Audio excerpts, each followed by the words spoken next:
시편 37편은 다윗이 속상할 때 드린 기도입니다.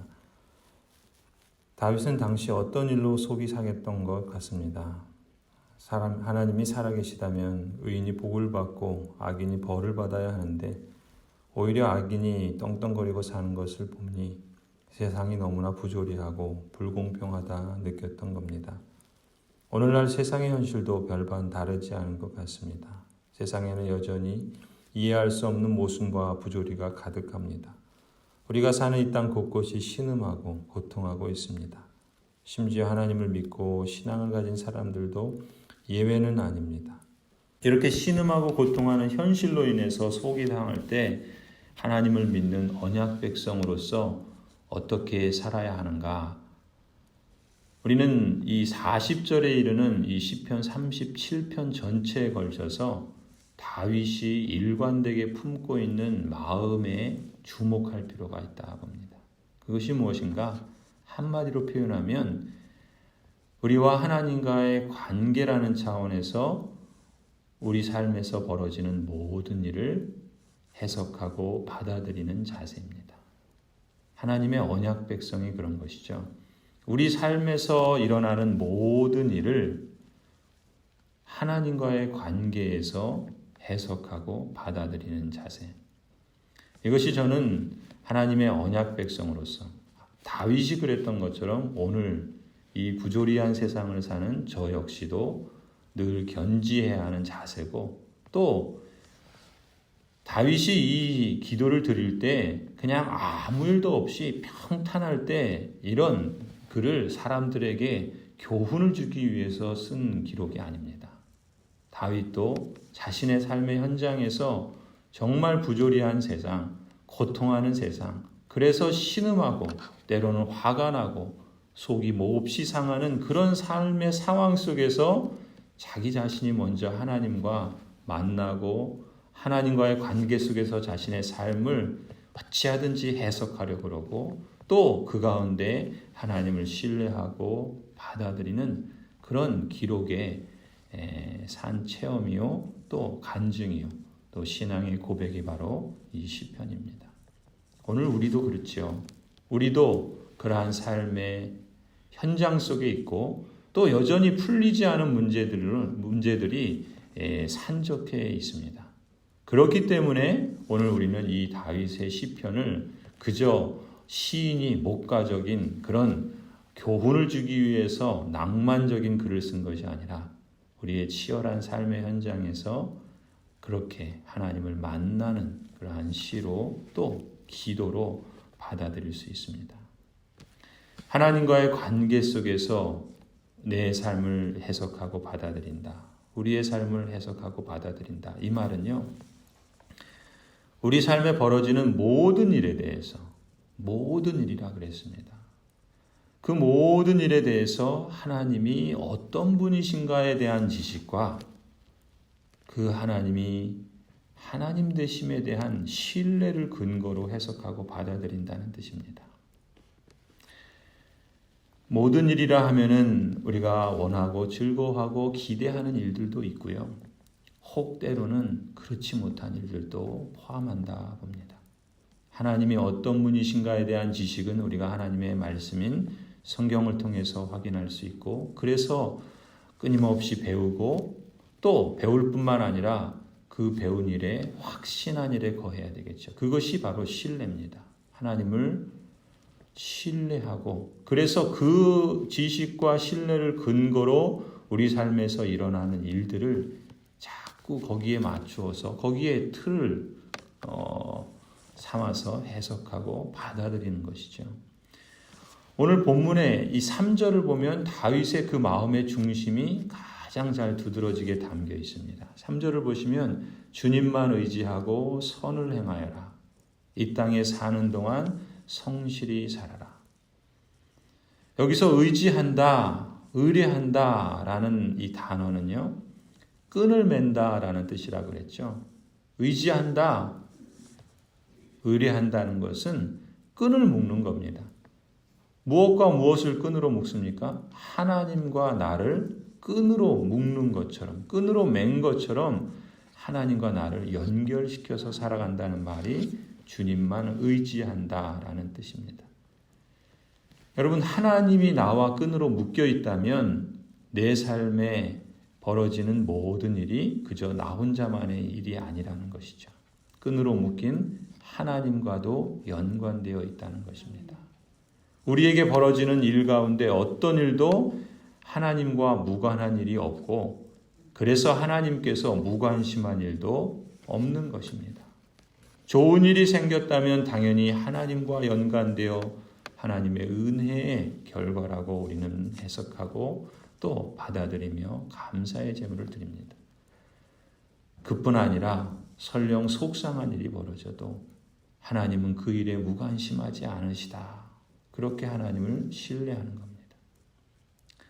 하나님과 나를 연결시켜서 살아간다는 의미를 성경을 보면 수많은 허다한 믿음의 증인들을 통해서 우리에게 보여줍니다. 그 중에 대표적인 사람이 요셉이라 그랬죠. 요셉은 형들의 시기심 때문에 노예로 팔려갑니다. 억울하게 누명을 써서 감옥 생활까지 합니다. 전과자가 돼서 13년 동안, 적어도 13년 동안 그의 청소년 청년 시기를 말할 수 없이 굴곡진 인생, 참으로 고생하며 억울한 삶을 살아갑니다. 하지만 대략 한 20여 년이 지난 후에 요셉은 당시 큰 나라의 제국이었던 이 애굽의 총리가 되지요. 그래서 요셉은 자신을 팔아넘겼던 형들을 다시 만납니다. 그 숱한 지난 세월들을 생각하면 얼마나 억울합니까? 형들을 만났을 때 미움이, 섭섭함이, 증오심이, 분노가 가득했을 법하지요. 그런데 요셉이 형들에게 뭐라 그럽니까? 그런즉 나를 이리로 보낸 이는 형들이 아니라 하나님이시라. 그렇게 고백합니다. 이러한 고백은 저절로 나오는 것이 아니라 자신의 삶에서 끊임없이 좋은 일이든 또 속상한 일이든 하나님과 연결시켜서 하나님이 어떤 분이신가, 또 하나님의 하나님 되심을 신뢰하면서 끈을 매는 그러한 삶의 여정 속에 나온 고백이라 믿습니다. 자신의 소중한 인생이 형들로 인해서 고생하고 망가질 수 있었지만 그런 불행조차도 하나님과 연결된 일이라고 믿음의 눈으로 받아들이고 해석하고 그렇게 고백했던 것이죠. 그래서 창세기가 끝나는 50장 마지막 장을 보면 요셉은 그렇게 말합니다. 당신들은 나를 해하려 하였지만 하나님은 그것을 선으로 바꾸셔서 오늘과 같이 이 많은 백성의 생명을 구원하게 하시려 하셨습니다. 저와 여러분의 고백 속에 우리 인생을 뒤돌아보며, 아니 인생의 여정의 마지막이 아니라 오늘도 또 삶의 매 순간에도 이런 고백을 할 수 있는 그런 믿음의 안목과 훈련과 또 실제 체험된 삶이 있기를 간절히 소원합니다. 하나님은 하나님을 의뢰하고 하나님과 연결시켜 삶을 사는 사람에게 결코 무관심하지 않으십니다. 무관심하지 않을 뿐만 아니라 하나님은 심지어 이 세상이 부조리해서, 그래서 악하고 신음하고 고통하게 만드는 그러한 뜻하지 않은 일들과 수많은 불행 속에서도 하나님의 언약 백성의 삶을 선한 길로 인도하고 계신다 믿습니다. 여러분, 지금 잠깐 무엇이 안 되는 것 같아 보일 수 있습니다. 지금 당장 그래서 끝장인 것 같아 보일 수가 있습니다. 그럼에도 불구하고 하나님을 신뢰하고 그분의 뜻을 우리가 찾고 또 선을 행하면서 내 길을 맡기고 나아간다면 그 벼랑 끝에서도 하나님은 새로운 다리를 놓으시고 새 길을 열어주시는 하나님이신 줄 믿습니다. 그래서 다윗이 3절에 주님만 의지하고 선을 행하라. 이 땅에 사는 동안 성실히 살아라 말씀하죠. 개역개정 성경에서는 이 표현을 이렇게 번역합니다. 땅에 머무는 동안 하나님의 성실을 먹을거리로 삼아라. 땅에 사는 동안 평생 우리는 먹지 않으면 살 수 없는데 먹는 일이야말로 우리 삶을 지탱하는 가장 기본적인 일인데 우리가 먹을 것으로 삼아야 할 것, 그것이 무엇인가? 하나님의 성실하심이라. 하나님의 그 하나님 되심으로 하나님께서 아버지로 책임을 져주시는 그 성실하심을 날마다 우리의 먹거리로 삼으라 말씀합니다.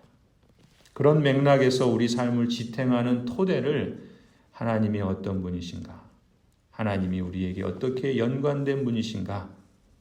약속하신 것은 반드시 지키시는 그 하나님의 성실하심에 우리의 삶을 지탱하는 토대로 삼으라 말씀하고 있습니다. 그러한 믿음과 신뢰의 표현들이 계속해서 이어지고 있지요. 4절에서는 이렇게 말합니다. 기쁨은 오직 주님에게서 찾아라. 주님께서 네 마음의 소원을 들어주신다. 네 갈 길을 주님께 맡기고 주님만 의지하여라. 주님께서 이루어 주실 것이다. 7절에 잠잠히 주님을 바라고 주님만을 애타게 찾아라. 8절에 노여움을 버려라. 격분을 가라앉혀라. 불평하지 말아라. 이런 것들은 오히려 악으로 기울어질 뿐이다. 성도 여러분, 우리는 약속된 것이 무엇이든 간에 그것을 이미 손에 잡았기 때문에 주님을 따르는 것은 아닙니다. 그 약속을 주신 하나님이 성실하시고 신실하시다는 그 사실 때문에 그 하나님을 믿고 기다리고 맡기는 것이죠. 그리고 때로 선을 행하는 것입니다. 그런 하나님의 성실하심에 대한 증거가 바로 예수 그리스도의 십자가와 부활이라 믿습니다. 당신의 아들을 아끼지 않고 우리를 위해서 내어주신 하나님, 그 아버지께서 그 아들을 주셨다면 우리에게 무엇을 주시지 않겠습니까? 속이 상해서 모든 것 포기해 버리고 싶습니까? 도대체 뭘 해야 될지 잘 모르겠습니까?